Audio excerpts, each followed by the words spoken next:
An Abi Hurairah radhiyallahu anhu qol, dari sahabat Abu Hurairah, semoga Allah Subhanahu wa taala meridainya, berkata, qala Rasulullah sallallahu alaihi wasallam, Rasulullah sallallahu alaihi wasallam bersabda, la tahasadu, jangan saling hasad, jangan saling dengki. Larangan dengki, larangan hasad. Jadi dalam agama kita hasad atau dengki itu dilarang. Apa itu disebut hasad atau dengki? Ketika kita tamanni, bercita-cita hilangnya nikmat alal ghair, atas orang lain. Jadi ketika kita bercita-cita nikmat orang lain itu hilang, maka itu namanya hasad. Ketika kita tidak suka orang lain senang, itu namanya hasad. Ketika kita menginginkan nikmat orang lain itu hilang, meskipun tidak bercita-cita berpindah ke kita. Syekhul Islam Ibnu Taimiyah berkata, karoha, membenci, ma'an amallahu bihi alal ghair. Jadi tidak suka ketika orang lain mendapat nikmat, meskipun tidak bercita-cita nikmat orang lain itu hilang. Tapi kalau ada orang lain punya nikmat kok kita tidak suka, maka itu namanya hasad. Pak Sugi nganyari mobil, kok saya rasanya orang seneng, itu namanya hasad. Meskipun saya tidak bercita-cita mobilnya Pak Sugi hilang, tapi kalau sampai bercita-cita nikmat itu hilang, itu lebih parah. Jadi hasad itu mulai dari sebatas tidak suka sampai bercita-cita nikmat orang lain hilang, atau bahkan berpindah kepada dirinya. Maka kalau kita sampai tidak suka ada orang menerima nikmat dari Allah, maka itu sudah termasuk hasad atau iri atau dengki, atau bahasa lain yang semakna. Baik Bapak dan Saudara, ada orang yang hasad itu berusaha nikmat orang yang didengki itu hilang. Bisa pula bil qauli, dengan perkataan, wal fi'li, dan juga dengan perbuatan. Dia akan menyabotase. Tahu enggak fulan kaya begitu? Itu enggak jujur. Jadi dia akan berusaha dengan kata-katanya untuk melampiaskan kedengkiannya, atau dengan perbuatannya, pas liwat bane gemboski. Nah, ini namanya hasad atau dengki. Baik Bapak dan Saudara yang berbahagia, yang dirahmati Allah Subhanahu wa taala. Nah, yang kedua, ada orang yang dengki tapi dia berusaha untuk menahan diri, baik perkataannya maupun perbuatannya. Ini lebih baik dari yang pertama, karena golongan yang kedua ini dia tidak berdosa. Ada rasa tidak suka, tapi dia menutupi dengan perkataan dan perbuatannya. Ketika Pak Sugi beli mobil baru, sebenarnya saya tidak suka misalnya, karena itu munculnya secara tiba-tiba. Tapi begitu saya ketemu Pak Sugi, saya bilang alhamdulillah Pak ya bisa punya mobil, doakan saya juga punya. Nah, dia menutupi rasa tidak sukanya. Ini lebih baik. Nah, karena dia ada usaha untuk menutupi rasa tidak sukanya. Dan dia juga tidak berusaha dengan perbuatannya, seperti tadi mobil digemboski misalnya, tidak seperti itu.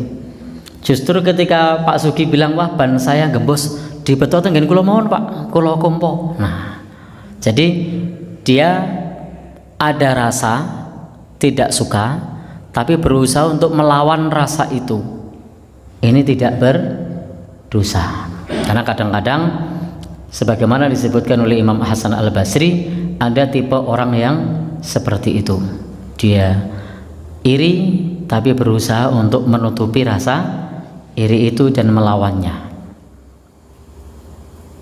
Baik, Bapak dan saudara yang berbahagia yang dirahmati Allah Subhanahu wa taala, sehingga di dalam bab ini untuk jenis yang pertama tadi berdosa, untuk jenis yang kedua tidak berdosa. Baik Bapak dan saudara yang berbahagia yang dirahmati Allah Subhanahu wa taala, golongan yang ketiga adalah, kalau yang kedua tadi itu berusaha untuk menahan diri, berusaha untuk menutupi, golongan yang ketiga adalah orang yang ada rasa hasad di dalam dirinya dan dia berusaha untuk melakukan sebaliknya. Jadi ada rasa hasad. Maaf, ini ilustrasinya Pak Sugi terus. Nah, Pak Sugi tadi punya mobil ya. Nah, saya ada rasa dengki, tapi saya berusaha untuk melawan rasa itu dan melakukan yang sebaliknya. Maka saya doakan mudah-mudahan mobilnya awet. Nah, tapi sebenarnya bertolak belakang antara rasa di dalam dada dengan perbuatannya, tapi perbuatannya tersebut berusaha untuk melawan rasa dengki itu, bahkan malah ngasih saran-saran yang baik kepada Pak Sugi. Nah, maka ini orang dengki yang baik. Maksudnya orang dengki yang baik itu dengki ra ono sing apik. Maksudnya adalah dia berusaha untuk melawan rasa yang ada di dalam dirinya dan malah melakukan yang terbaik. Suara hatinya itu mengatakan, suara nafsunya itu mengatakan gembosno, tapi malah dikumpo, gitu kan? Suara hatinya itu merasa regetono, tapi malah diresiki. Nah, jadi ini tipe orang dengki yang ketiga. Yang paling parah yang pertama, dia mengikuti rasa itu. Yang kedua, dia mencoba untuk melawan. Yang ketiga, untuk melakukan sebaliknya dari apa kata nafsunya. Nah, maka ini yang baik. Maka hendaknya kita kalau muncul rasa dengki kepada siapa saja, rasa tersebut dilawan, bukan diikuti. Karena kadang rasa itu tiba-tiba sudah muncul di dalam dada. Kenapa? Inna syaiton yajri min ibni Adam majrud dam. Setan itu mengalir dalam tubuh anak Adam melalui aliran darah. Kita tidak ada keinginan, tidak ada maksud untuk benci, tapi tiba-tiba itu ketika Pak Sugi beli mobil baru, dirasa itu ada, sudah dilawan, tapi masih ada rasa itu.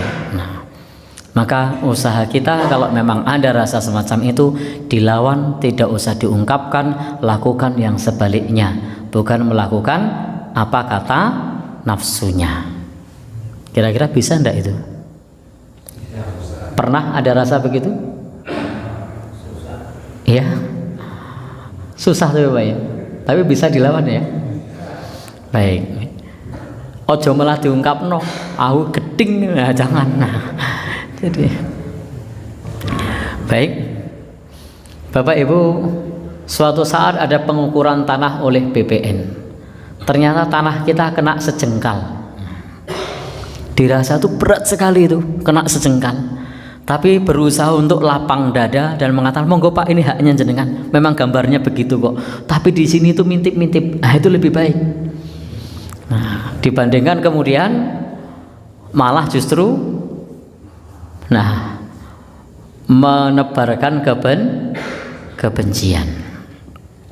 Baik. Bapak dan saudara, intinya di sini la tahasadu, jangan saling dengki. Biasanya orang dengki itu adanya nikmat harta. Jadi orang dengki karena nikmat harta. Tadi orang punya mobil, punya rumah, punya tanah. Ada kalanya berupa jabatan. Satu letting, satu kelas, satu level. Temennya sudah naik level, kita belum naik level. Nah, itu ada rasa di sini. Abot banget kok teman saya sudah naik level, kok saya belum. Pernah muncul seperti itu? itu manusiawi, tetapi harus dilawan, harus dilawan. Setiap orang mendapatkan jatah rezekinya masing-masing. Ada pula dalam masalah ilmu, dengki kepada orang lain dalam masalah ilmu. Kalau setiap ilmu sesuatu kok dirinya mesti di bawah, temannya mesti menang. Maka Bapak dan Saudara, semua dengki itu tidak boleh kecuali yang dapat memotivasi untuk berbuat baik. Contoh adalah sebagaimana Nabi bersabda, la hasada illa fisnatain, tidak boleh dengki kecuali dalam dua perkara. Yang pertama, orang yang Allah berikan harta lalu gunakan untuk berinfak. Silahkan dengki, dan maksudnya dengki di sini menginginkan cara yang sama. Mudah-mudahan saya juga punya harta, bisa infak siang dan malam. Tapi kalau dengki yang dimaksud melakukan sabotase sama-sama tidak boleh.